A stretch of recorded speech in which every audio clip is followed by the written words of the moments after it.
আজ আমি আলোচনা করব ইউনিট ডিজিট সম্পর্কে, যেটা যে কোনো প্রস্তুতিমূলক পরীক্ষার জন্য খুবই একটা খুবই বলতে গেলে খুবই একটা দরকারি চ্যাপ্টার। এবং যে কোনো ম্যাথমেটিক্সের যে কোনো ক্যালকুলেশনকে ভাস্ট করার জন্য কি করতে হবে, এই কনসেপ্টটা সবার থাকা বাধ্যতামূলক। তো বিশেষ করে যারা এসএসসি জিডি বা সেন্ট্রাল আর্ম ফোর্স ডিফেন্সে যারা আছো, তাদের জন্য খুব কম সময়ে কি করে ক্যালকুলেশন স্পিডকে বাড়ানো যাবে সেই জন্য আজকে এই ভিডিওটি আনা হয়েছে। এই ভিডিওতে আমরা মূলত ইউনিট ডিজিট সম্পর্কে পড়বো এবং ক্যালকুলেশনের সময় আমরা কিভাবে খুব তাড়াতাড়ি ক্যালকুলেশন করব তার উপরে ডিপেন্ড করে আজকের ভিডিওটা তৈরি করা হয়েছে। তো তোমাদের সামনে একটা সংখ্যা লেখা আছে 74251। এই সংখ্যার মধ্যে লাস্টে যে সংখ্যাটা আছে একদম লাস্টে, এই সংখ্যাটাকে আমরা বলবো ইউনিট ডিজিট। এই সংখ্যাটাকে আমরা কি বলবো? এই সংখ্যাটাকে আমরা বলবো ইউনিট ডিজিট। এই ওয়ান কে আমরা কি বলবো? এই ওয়ান কে আমরা বলবো ইউনিট ডিজিট। ইউনিট ডিজিট মানে নিচু ক্লাসে তোমরা পড়েছো একক, দশক, শতক, হাজার, এরকম করে পড়া হয়েছে তোমাদের। তার মধ্যে যে একক অর্থাৎ কোনো সংখ্যা যদি আমরা লিখি, সেই সংখ্যাটা কি হয়? সেই সংখ্যাটা লাস্টে যে থাকে তাকে আমরা এককের ঘরের অঙ্ক বলি, যাকে বলা হয় ইউনিট ডিজিট। এককের ঘরের অঙ্ক যেটা আমরা বলি তাকেই বলা হয় ইউনিট ডিজিট। আমরা ইউনিট ডিজিট কোথায় ইউজ করব সেই সম্পর্কে কয়েকটা প্রশ্ন আমরা দেখি নিই। ধরো পরীক্ষায় কোন একটা প্রশ্ন করতে করতে তোমার কাছে এরকম একটা ক্যালকুলেশন এসে দাঁড়ালো, 1 মিনিটও হয়ে গেছে, হাতে সময়ও খুব কম আছে, এরকম একটা ক্যালকুলেশন, তুমি একটা অঙ্ক করছো, তোমার সামনে এরকম একটা ক্যালকুলেশন এসে দাঁড়ালো। তাহলে কি করে তুমি আর সময় নষ্ট না করে বাই অপশন, অর্থাৎ যে এ বি সি ডি চারটা অপশন দেওয়া থাকবে, সেই অপশনকে দেখে কি করে তুমি এর অ্যান্সার বের করবে? কি করব না, আমরা আগে এই যে গুণ করা আছে প্রত্যেকের ইউনিট ডিজিট গুলোকে আমরা মার্ক করব। যেমন এখানে ইউনিট ডিজিট কি আছে? 9, এখানে ইউনিট ডিজিট 2, এখানে ইউনিট ডিজিট 4। তারপরে কি করব আমরা না, আমরা ইউনিট গুণ আছে যেহেতু, তাই ইউনিট ডিজিটের সাথে ইউনিট ডিজিটকে গুণ করব। কি করব না, ইউনিট ডিজিটের সাথে ইউনিট ডিজিটকে গুণ করব। আমরা 9 আর 2 কে আগে গুণ করব। 9 2 কে গুণ করলে কত হয়? 18। 9 2 কে গুণ করলে 18 হয়। 18-র যে ইউনিট ডিজিট অর্থাৎ 8, সেই 8 কে দিয়ে আবার আরেকটা সংখ্যার ইউনিট ডিজিট 4, তাকে গুণ করব। আবার বলি, ইউনিট ডিজিটের সাথে ইউনিট ডিজিটকে গুণ করব 18। 18-র যে ইউনিট ডিজিট 8, সেই 8 কে দিয়ে আবার আমি আরেকটা সংখ্যার ইউনিট ডিজিটকে গুণ করব, 8 4 32। 32-এর ইউনিট ডিজিটকে 2, 32-এর ইউনিট ডিজিটকে 2। আমাদের গুণ শেষ হয়ে গেছে। এবারে কি করতে হবে না, এবিসিডি অপশনের মধ্যে কার ইউনিট ডিজিট অর্থাৎ কার লাস্টের শেষের অঙ্কটা 2 আছে সেটা আমাদেরকে খুঁজে বের করতে হবে। আমরা দেখছি অপশন এ এর লাস্টে ইউনিট ডিজিট 5 আছে, হবে না। অপশন বি এর ইউনিট ডিজিট 2 আছে। অপশন, আচ্ছা ঠিক আছে, এখানে একটা অপশনের একটু ভুল হয়ে গেছে। এটা একটু ভুল হয়ে গেছে, এটা 20 হবে। চলো এবারে দেখি কি দেখবো না, আমরা দেখছি 2 কার আছে না, 2 আমরা দেখছি এখানেও নেই, এখানেও নেই, এই অপশনটাতে 2 আছে। তার মানে এই গুণফলের উত্তর হবে এটা। কি করব আমরা, ইউনিট ডিজিটের সাথে ইউনিট ডিজিট গুণ করব, যা বেরোবে তার আবার ইউনিট ডিজিট ধরবো, মানে লাস্ট অঙ্ক ধরবো। সেই লাস্ট অঙ্ককে কি করবো, আরেকটা যে সংখ্যা থেকে গেছে তার ইউনিট ডিজিটের সাথে গুণ করব। যেটা উত্তর বেরোবে তার ইউনিট ডিজিটকে ধরবো এবং অপশনের মধ্যে খুঁজবো সেই ইউনিট ডিজিটটা কোথায় আছে, সেই অপশনটা হবে আমাদের উত্তর। পরীক্ষার মধ্যে খুব কম সময়ে ক্যালকুলেশন করার জন্য ইউনিট ডিজিট কনসেপ্ট সবার থাকা খুবই দরকার। আশা করছি এটা বোঝা গেছে। আরো উদাহরণ নিয়ে আমরা দেখবো। এরপরে দেখো, যদি এরকম কোনো একটা কিছু যোগ থাকে, তারপরে তোমাকে বলে, এটা আমি ছোট করে একটা যোগ দিয়েছি, এটা হয়তো অনেক লেন্দি একটা যোগ থাকবে, এর আগে হয়তো আরো কিছু থাকবে, 3 2 4 5 9 2, অনেক কিছু থাকতে পারে। তাহলে তোমাকে বাই অপশন কি করে উত্তর বের করবে এই যোগ করার? কি করব আমরা, শুধু লাস্টের এককের সংখ্যা অর্থাৎ ইউনিট ডিজিট কে যোগ করব। যোগ যেহেতু আছে, 1 আর 9 গুণ করলে 10 হয়, তার ইউনিট ডিজিট হচ্ছে 0। অপশানে আমরা চেক করে নেব যে জিরো কোন অপশানে আছে, যে অপশানে লাস্টে জিরো থাকবে সেই অপশানটা হবে আমার সঠিক উত্তর। আর এমনি অনেক সময় জিজ্ঞেস করা হয় যে যোগফলের ইউনিট ডিজিট বা যোগফলের এককের অঙ্ক কত হবে, অর্থাৎ জিরো হবে অ্যান্সার, খালি তুমি জিরো লিখে দিবে। এভাবেও প্রশ্ন আসতে পারে, যোগ এইভাবে হয়েছে, বিয়োগ এইভাবে হতে পারে। বিয়োগের ক্ষেত্রে জাস্ট তুমি বিয়োগ করবে, তার ইউনিট ডিজিট অর্থাৎ লাস্টের অঙ্কটা তুমি নিবে, প্রশ্নের উত্তর তোমার হয়ে যাবে। এবার একটা প্রশ্ন দেখো, 1 থেকে 10 পর্যন্ত মৌলিক সংখ্যার গুণফলের ইউনিট ডিজিট কত হবে? 1 থেকে 10 পর্যন্ত মৌলিক সংখ্যা, মৌলিক সংখ্যা কি না আমরা জানি, মৌলিক সংখ্যা হচ্ছে সেই সব সংখ্যা যাদের 1 দিয়ে ভাগ দিতে পারবো বা সেই সংখ্যা দিয়ে ভাগ দিতে পারবো, অন্য কোনো সংখ্যা দিয়ে ভাগ দিতে পারবো না। যেমন এক মৌলিক ও না যৌগিক ও না আমরা সবাই জানি, আর প্রশ্নে বলা আছে 1 থেকে 10-এর মধ্যে, মানে 1ও বাদ যাবে 10ও বাদ যাবে, তার মধ্যে যেগুলো আছে মৌলিক সেগুলোকে নিতে হবে। 2 একটা মৌলিক, 2 মৌলিক কেন না, 2 2 দিয়ে ভাগ করতে পারবো আর 2-কে 1 দিয়ে ভাগ করতে পারবো, আদার্স অন্য কোনো সংখ্যা নেই যে 2-কে ভাগ করা যাবে। আর কি আছে, 3 আছে, 3ও 1 দিয়ে ভাগ করতে পারবো, 3 দিয়ে ভাগ করতে পারবো, আদার্স অন্য কোনো সংখ্যা নেই। তারপরে 5 হবে, 5 1 দিয়ে ভাগ যায়, 5 দিয়ে ভাগ যায়। আর কি আছে, 7 আছে। 8 হবে না, কারণ 8 1 দিয়ে ভাগ যায়, 8 দিয়ে ভাগ যায়, আবার 2 4-এ 8 হয়, আবার 4 2-এ 8 হয়, অনেকগুলো সংখ্যা দিয়ে ভাগ যাচ্ছে, সেই জন্য 8 মৌলিক হবে না। 9 ও মৌলিক হবে না, 9 1 দিয়ে যায়, 9 দিয়ে যায়, 3 3-এ 9 দিয়ে যায়, সেই জন্য 9 ও মৌলিক হবে না। তাহলে আমাকে বলেছে 1 থেকে 10-এর মধ্যে যে যে মৌলিক আছে তার গুণফলের ইউনিট ডিজিট কত হবে। আমি সব সংখ্যা লিখে দিয়েছি মৌলিক সংখ্যা 1 থেকে 10-এর মধ্যে। এবারে কি করব, আমরা গুণ করে যাব, ইউনিট ডিজিট গুণ করে যাব। 7 5 গুণ করব, 7 5-এ গুণ করলে কত হয় না 35 হয়। 35-এর ইউনিট ডিজিট 5 ধরবো, এই 5-কে দিয়ে আবার 3 গুণ করব, 5 3 গুণ করলে 15 হয়। 15-এর ইউনিট ডিজিট আবার 5 ধরবো, এই 5-কে দিয়ে গুণ করব 2, 5 গুণে গুণ করলে 10 হয়, ইউনিট ডিজিট হলো 0। তাহলে আমার ইউনিট ডিজিট কত, 0। বা A B C D option দেওয়া থাকবে, তার মধ্যে 4টা অপশন থাকবে, বলা হবে যে এর গুণফলের মান কত হবে। তুমি দেখবে যে অপশনের লাস্টে 0 আছে সেইটা তোমার উত্তর হয়ে যাবে, যে অপশনের লাস্টে 0 আছে সেইটা তোমার উত্তর হয়ে যাবে। তাহলে কি করব না, আগে মৌলিক সংখ্যাগুলো লিখে ফেলবো। মৌলিক সংখ্যা কি করে লিখবো না, যেসব সংখ্যাকে 1 দিয়ে ভাগ করতে পারবো আর সেই সংখ্যা দিয়ে ভাগ করতে পারবো, আদার্স অন্য কোনো সংখ্যা দিয়ে ভাগ করতে পারবো না, তাদেরকে আমরা মৌলিক সংখ্যা বলবো। মৌলিক সংখ্যাগুলো আমরা পরপর লিখে দিলাম, লিখে দেওয়ার পরে কি করব, তার যে ইউনিট ডিজিট অর্থাৎ শেষের যে একটা করে অঙ্ক তাদের গুণ করব। 7 5 গুণ করলে 35 হয়, 35-এর শেষ অঙ্ক নিব, পুরো খেলাটাই শেষ অঙ্ক নিয়ে হবে, অন্য কোনো অঙ্ককে ধরা হবে না।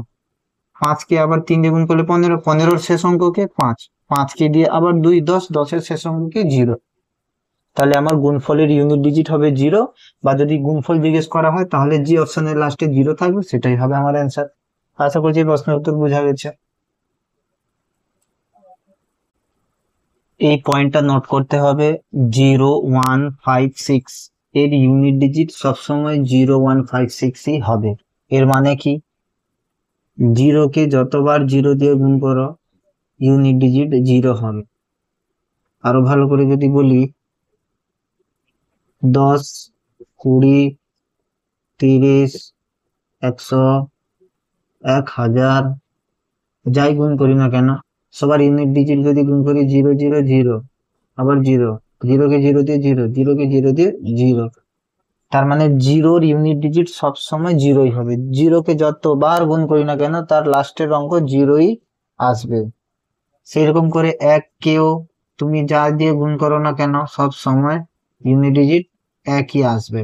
সেরকম 5 5-এ 25, 5-এ 25, 5-এ 25 বারবার সেই 5 আসবে। বা 6 6 36-এর 6 যদি আমরা করি, 6 দিয়ে করি, 6 ইন্টু 16 ইন্টু 36 ইন্টু 40, 6 যাই করি না কেন, 6 6 36, 36-এর 6, এই 6 আবার এই 6 দিয়ে গুণ করো, আবার 36-এর 6, আবার এই 6 এই 6 গুণ করো, আবার 36-এর 6। মোটামুটি 0 1 5 6 এদের শেষ অঙ্কটা ইউনিট ডিজিট এককের ঘরের অঙ্কটা কত হবে না, সবসময় সেমই হবে, সবসময় সেমই হবে। এখান থেকে অনেক প্রশ্ন অনেক জায়গায় করা হয়, যেমন আমরা আলোচনা করব কয়েকটা প্রশ্ন।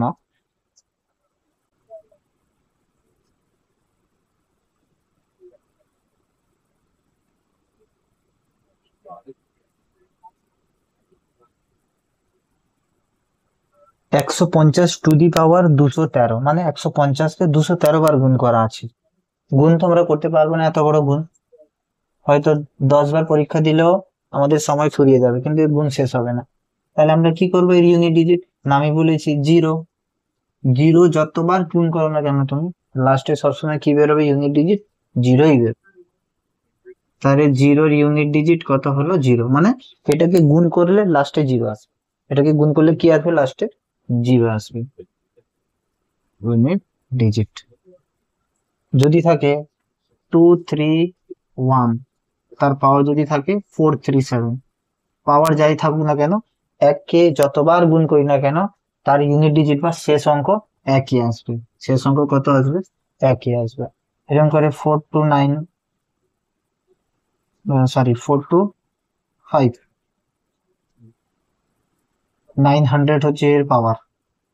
তাহলে 5কে আমি যতবার গুণ করি না কেন, তার লাস্টের অঙ্ক কত আসবে, ইউনিট ডিজিট কত আসবে, 5 আসবে। একেবারে 6 দিয়ে করে দেখিয়ে দিই, 136 টু দি পাওয়ার 25। তাহলে কি না, 6কে যতবার গুণ করি না কেন, তার শেষ অঙ্ক কত আসবে, 6ই আসবে। এগুলো পরীক্ষায় প্রায় জিজ্ঞেস করা হয়। আশা করছি এটা বোঝা গেছে।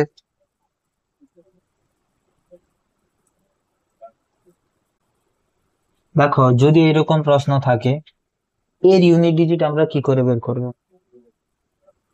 চেষ্টা করো সবাই।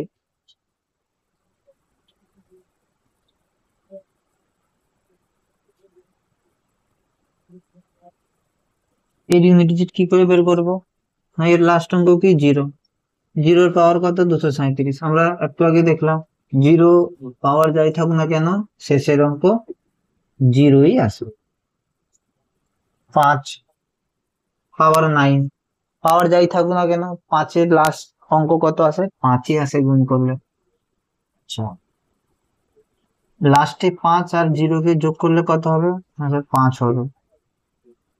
তাহলে এই পুরো অঙ্কটার ইউনিট ডিজিট কত হলো, 5 হলো। মানে এই দুটাকে ক্যালকুলেশন করলে যে উত্তরটা বেরোবে তার শেষে 5 থাকবে। খুব সহজে আমরা বের করলাম। কি করব, ফার্স্ট পয়েন্ট, ইউনিট ডিজিট কে দেখবো, ইউনিট ডিজিটের পাওয়ার কে দেখবো। ইউনিট ডিজিট জিরো মানে পাওয়ার যাই থাকুক, পাওয়ার আমার দেখার দরকার নেই। দেখবো জিরো আছে মানে তার শেষের অঙ্ক জিরোই হবে। দেখবো 5 আছে মানে তার শেষের অঙ্ক 5ই হবে। আমাকে আর কিছু ভাবার দরকার নেই, পাওয়ার দেখারও দরকার নেই। তারপরে জাস্ট আমরা যেরকম গুণ করি, সরি যোগ করি, যেমন ধরো 230 + 135, তাই আমরা কি করি, লাস্টের এই যে 0 5-কে যোগ করি, কত বেরোয়, 5 বেরোয়। সেই জন্য আমরা শুধুমাত্র লাস্টের দুটো অঙ্ককে যোগ করলাম, কারণ মাঝখানে যোগের চিহ্ন আছে, তাই যোগ করলাম, 5 হলো। যদি এটা যোগ না থেকে যদি গুণ থাকতো, আমরা 50, তখন এই উত্তরটা জিরো হয়ে যেত। খুবই সহজ।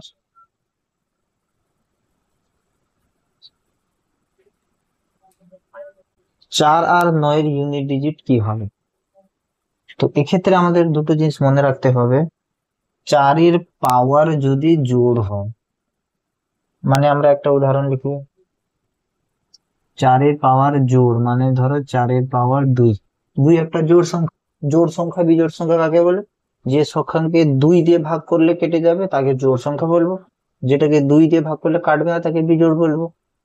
4-কে 2 দিয়ে ভাগ করলে কেটে যায়, তাই 4 জোড় সংখ্যা। 5-কে 2 দিয়ে ভাগ করলে কাটে না, তাই 5 বিজোড় সংখ্যা। একদম সোজা। তাহলে আমরা কি দেখবো, না 4-এর পাওয়ারটা কিরকম আছে, না 4-এর পাওয়ারটা জোড় আছে। তো কি হবে, আমরা জানি 4-এর মাথায় 2 মানে কি, 4 2 বার গুণ আছে, তো 4 4-এ 16, ইউনিট ডিজিট কত, 6। 4-এর মাথায় পাওয়ার জোড় থাকে, ইউনিট ডিজিট কত হবে, 6 হবে। যদি 4-এর মাথায় পাওয়ার 4 থাকে, সেই জোড় 4-কে 4 বার গুণ করবো, 4 × 4 × 4, 4 4-এ 16, 16 6,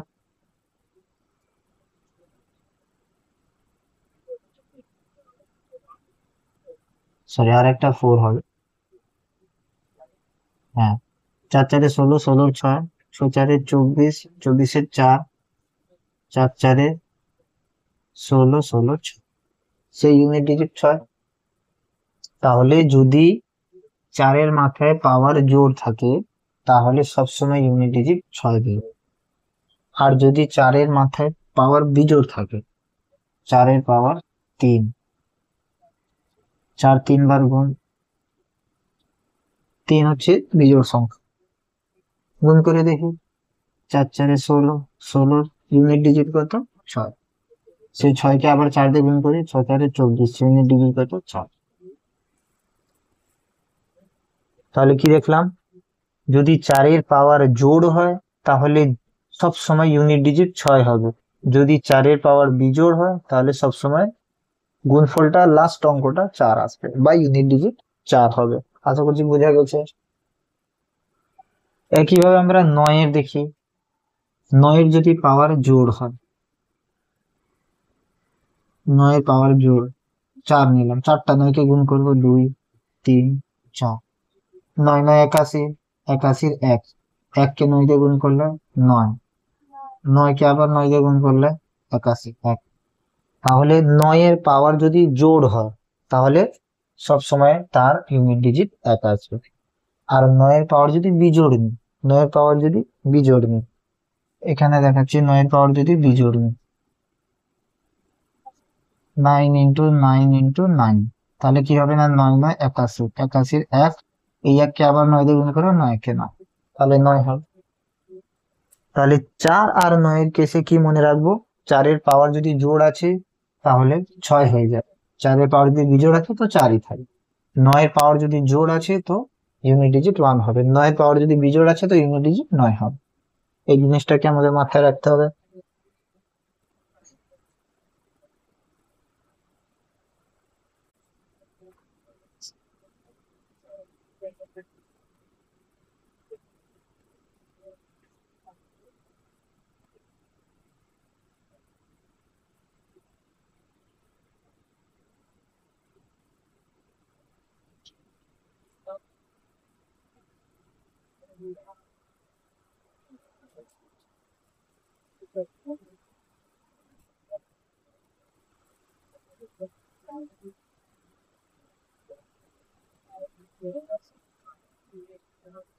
এই অঙ্কটার ইউনিট ডিজিট কত হবে, আমরা দেখছি 4, 4-এর কেসে কি করব, তার পাওয়ার জোড় না বিজোড় দেখবো। 4-এর পাওয়ার 13, 13 2 দিয়ে ভাগ যায় না, 13 2 দিয়ে ভাগ যায় না, তার মধ্যে 13 হলো বিজোড় সংখ্যা। তাহলে আমরা বলছি 4-এর পাওয়ার বিজোড় থাকলে কি হবে, 4-এর পাওয়ার যদি বিজোড় হয় তাহলে তার ইউনিট ডিজিট হয়ে যাবে 4। একটু আগে আমি দেখিয়েছি 4-এর পাওয়ার যদি বিজোড় হয় ইউনিট ডিজিট হয়ে যাবে কত, 4। 9, 9-এর ক্ষেত্রে কি দেখবো, পাওয়ার 242, 242 কি জোড় না বিজোড় না, 2 দিয়ে ভাগ করতে হবে, 2 দিয়ে ভাগ করলে হ্যাঁ কেটে যায়। আমরা এর আগের ভিডিওতে দেখে নিয়েছি 2 দিয়ে ভাগ যায় কিনা, কি করে বুঝবো না, শুধুমাত্র লাস্টের অঙ্কটা 2 দিয়ে কাটছে কিনা দেখলে হয়ে যাবে, 2 2 দিয়ে কেটে যায়, তার মানে এটা জোড় সংখ্যা। তাহলে কি করব না, এর পাওয়ার হচ্ছে জোড়, 9-এর পাওয়ার জোড় থাকলে ইউনিট ডিজিট কত আসে না, 1 আসে। 9-এর পাওয়ার যদি জোড় থাকে তাহলে ইউনিট ডিজিট কত আসে, ইউনিট ডিজিট 1 আসে। আমরা পড়ে নিয়েছি। তাহলে 4 আর 1 কে যদি লাস্টে যোগ করা হয় তাহলে বেরোবে 5, তার মানে এর এক্সপ্রেশনের ইউনিট ডিজিট কত হবে, 5 হবে। আশা করছি বোঝা গেছে। যদি প্রশ্ন থাকে এটাকে গুণ করলে এদের ইউনিট ডিজিট কি হবে, তাহলে আমরা সেম দেখবো, 4-এর পাওয়ার বিজোড় আছে, 4-এর পাওয়ার বিজোড় থাকলে ইউনিট ডিজিট কত হয় না স্যার 4 হয়, ইন্টু 9-এর পাওয়ার জোড় আছে, 9-এর পাওয়ার জোড় হলে ইউনিট ডিজিট কত হয় না স্যার 1 হয়। বাস কিছু না, 4 আর 1 কে গুণ করা, 4 হবে, তাহলে ইউনিট ডিজিট কত হবে, 4 হবে। খুবই সহজ ছিল। চলো আজকে এই পর্যন্ত, পরের ক্লাসে আমরা নতুন টপিক নিয়ে আলোচনা করব।